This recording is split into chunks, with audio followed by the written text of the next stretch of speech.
I recently ran sound for a musical using the Soundcraft Vi1000, and some people had asked how I'd managed to do that with, depending on how you look at it, 8 output faders over here, or we have 16 faders on the top layer plus the master faders. What I did, this show was a junior show, so it didn't have a full orchestra, but if it did, it would not have really been any more of a problem. I have 32 wireless mics for this show, so I have, starting on layer A over here, the way this soundboard is designed originally was this is 8 is 1 to 8, then user 1 by default is 9 through 16, 17 to 24, 25 to 32, and so on, all the way through the buttons. And the way the soundboard's designed is the user layers can all be changed. The fixed layers cannot, which for most of the VI boards, A would show you 1 through 16, so it makes it a little weird because B is now, it's not 1 through 6, or it's not 9 through 16, it's 17 through 24. So, this layout makes it a little bit strange because if you go to a 16 channel layout, which you can do because it allows you to link a page. So for example, I don't know if you can see that, but for page A, my input trigger is user 5. So on my output section, which is here, pushing user 5 is actually making me choose user 5 on the left, and on the right bank, we are choosing layer A. If I go back and load a new show, one of the default shows now is front of house 16 fader. So what the 16 fader version does by default is it puts layer A is 1 through 16 across because it's linking output A, and they've assigned these 5 groups are all freely assignable. The only ones that are not assignable are these 5 fixed layers. So while there are some limitations, it's still pretty flexible. And what this does is this becomes A, then B links to B here, which is set 25 through 32. Now I did not set it up that way for this show. I could have, but the way I chose to do it is this. I'm going to load my show back up. And what I chose to do is I ran my wireless mics over here on the left bank. So I have 8 more, I don't know if you can see the names, 8 more, and 8 more. So 32 mics, actually 31, and I had a second talkback mic in addition to the built-in one up here. And that's just because, we had a director, they're going around the auditorium giving notes, and I wanted another spot for him to talk. So if you look up here, that channel's totally isolated. Okay, layer C, I had my computer. This was the playback for the tracks, and it's coming in over Dante with the built-in Dante interface. This layer here, user 3, is my effect returns, which I set up the 4 effect returns there.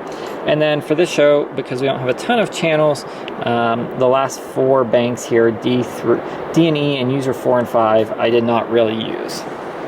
So, I set up a base snapshot. So here's my base snapshot, and it looks like this.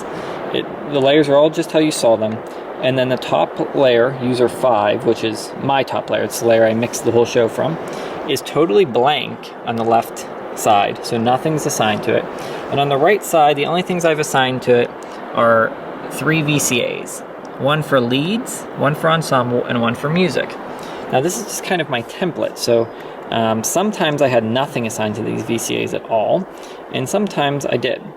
And the only one I always had something assigned to is music, and that was just my computer, and instead of it taking up 2 faders, since it's left and right stereo, it's only taking up 1, which is nice, because it's a VCA instead of an actual fader. So something else I thought about was, for some shows, I might have a sound cue that goes to a different output, like just maybe something on stage, it's coming from the left or right of the stage, so I have an extra speaker that's giving an incidental sound cue, sound effect. I didn't end up having that for this show. I actually had to program this show in about 3 days, so there's not a ton on there.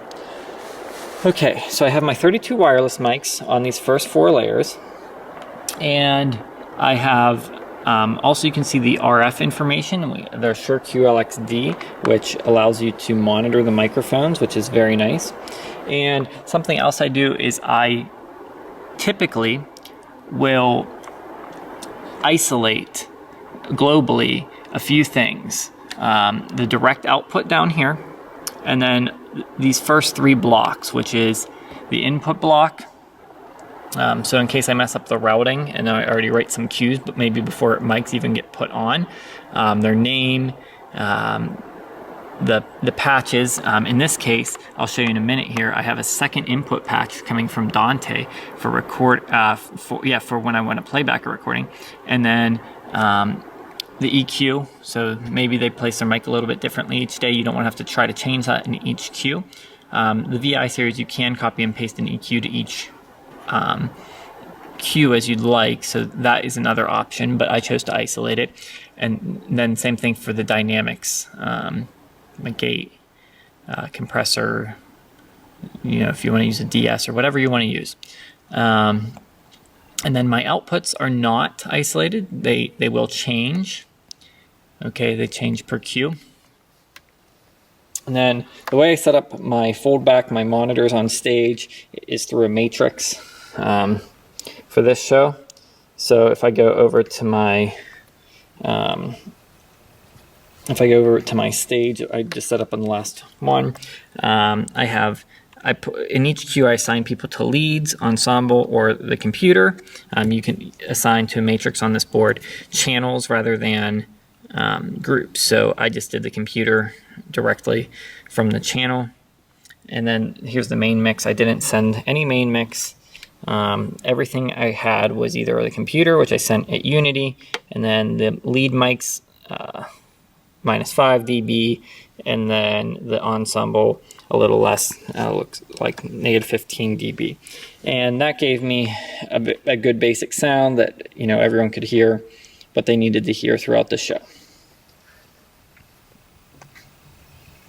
All right, I'm going to go back to my main layout here so you can see how I set this up.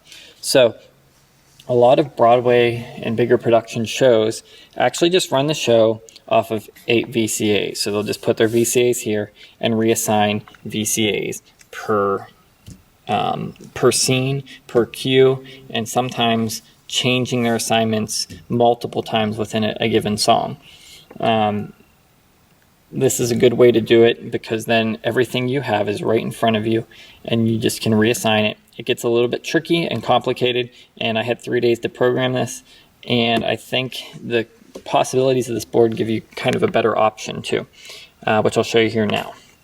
So what I did instead, I made it so whatever I wanted showed up on this main layer. Now I kind of like the idea of having the channel strip, and if you assign something on this side, not that I never did it, but if you assign a channel on this side, you won't get to see the channel strip unless you select the channel. I'll show you what that looks like in a second. But I wanted to work mostly from this left bank and keep my music over on this right bank and just a couple of VCAs over here.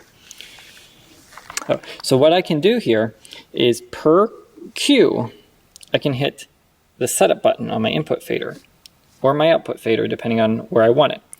Okay, and instantly shows up all my 5 user layers. So I'm going to go down to this bottom user, and I want a fader, or I want a certain character to show up on this inside fader right here. So that's right here on the board.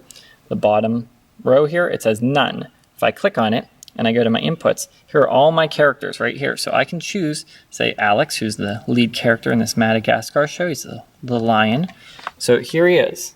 He's right here. And if I go back to my main page and exit my setup menu, now I have his whole channel strip right here. And that's a beautiful thing because I can see everything in real time. I can quickly grab his EQ.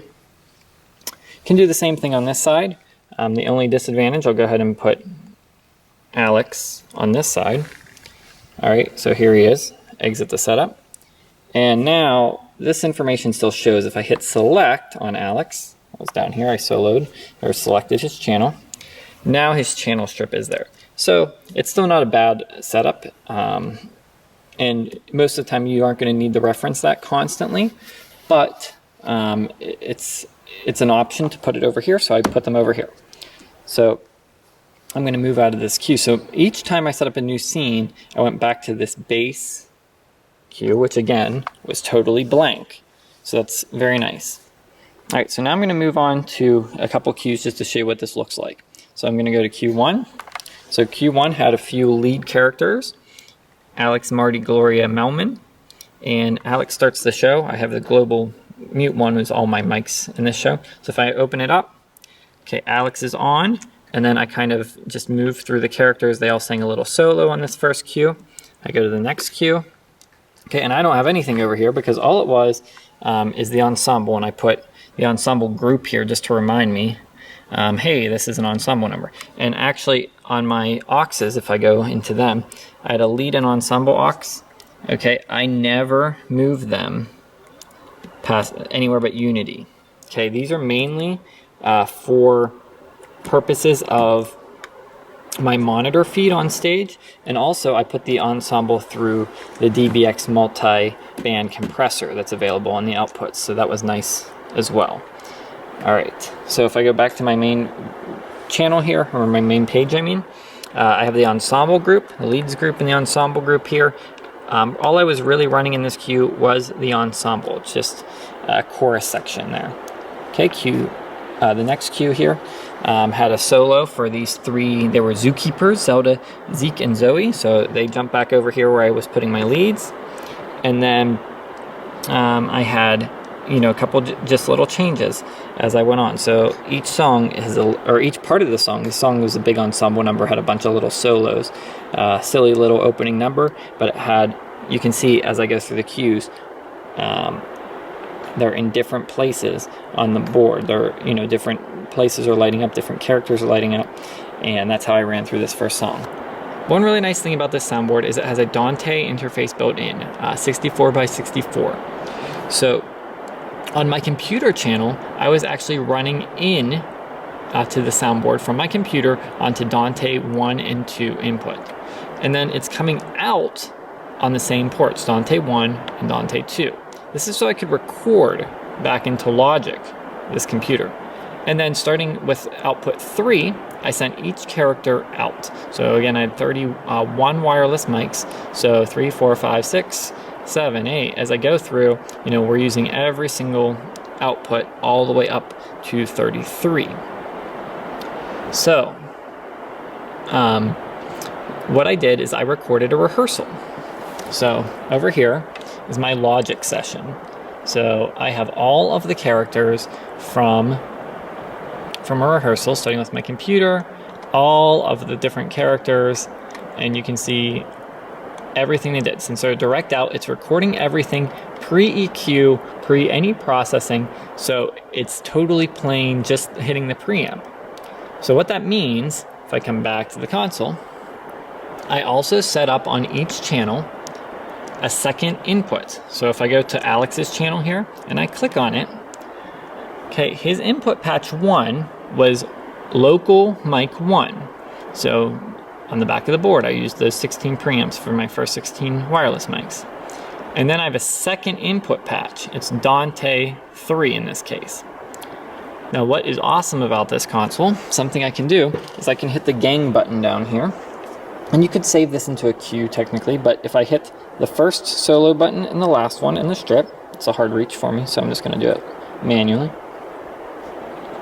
Okay, so I chose all of my inputs here, all of my faders on this layer, all of my faders on the next layer.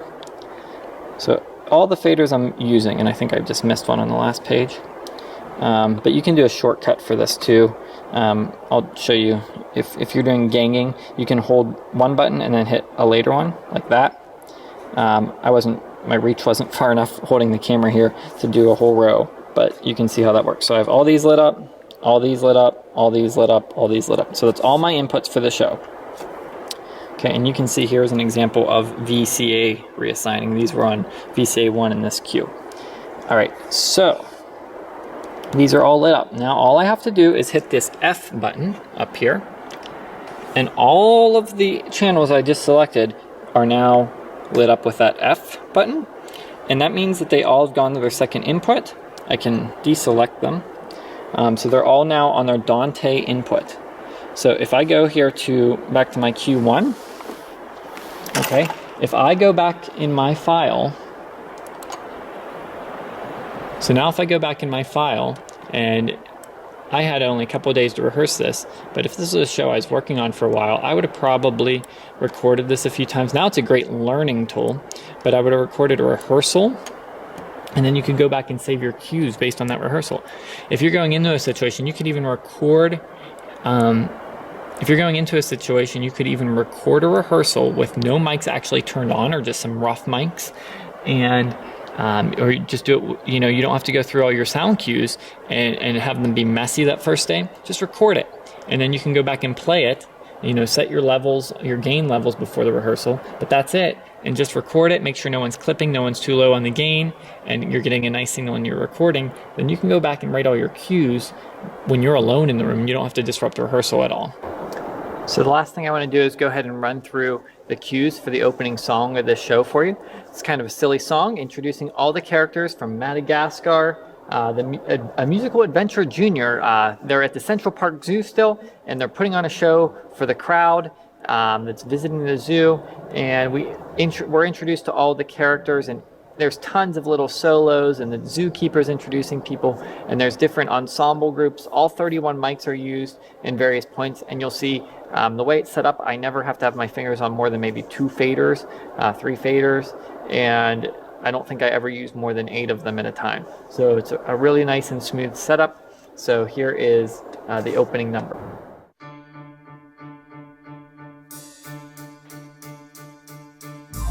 Gotta go, make show, it's almost time. Gotta get your hair glow and my teeth shine.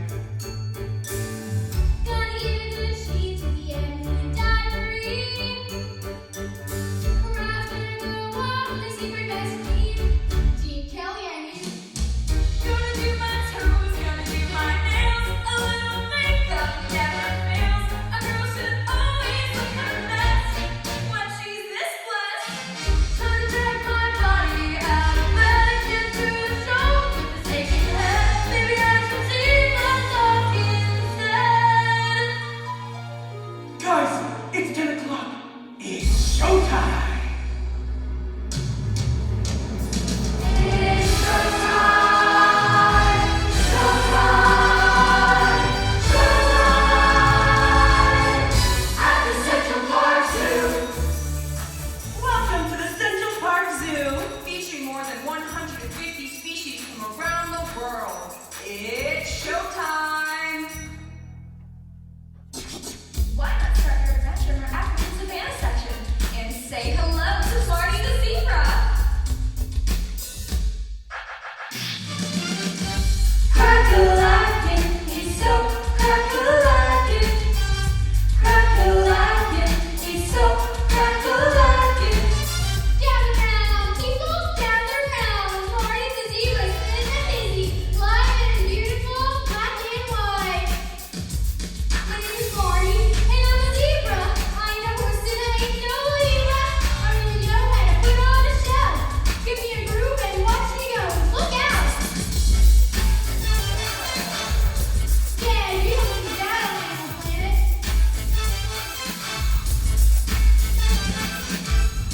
Crack-a-lackin', he's so crack-a-lackin'. Crack-a-lackin'. Crack-a-lackin', he's so crack-a-lackin'. Want to see the third largest land animal on Earth? Visit Gloria the hippo. Hey! She's a hip, hip, hippo. She's round downtown. She shakes a hip, hip when she walks and makes this sound. It goes boom, boom, boom, boom. It goes boom, boom, boom, boom.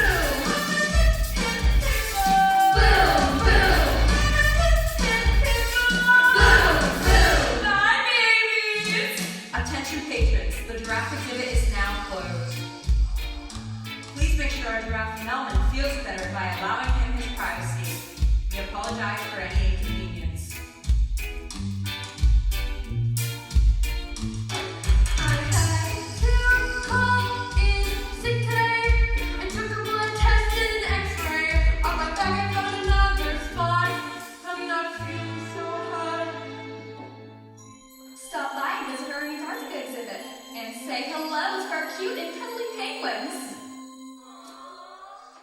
Smile and wave, boys. Smile and wave. Quality progress reports. We're only 500 feet from the main sewer line. And the bad news? I don't think our shovel can take much more. Today, we quit this stuff, you understand? Now keep digging.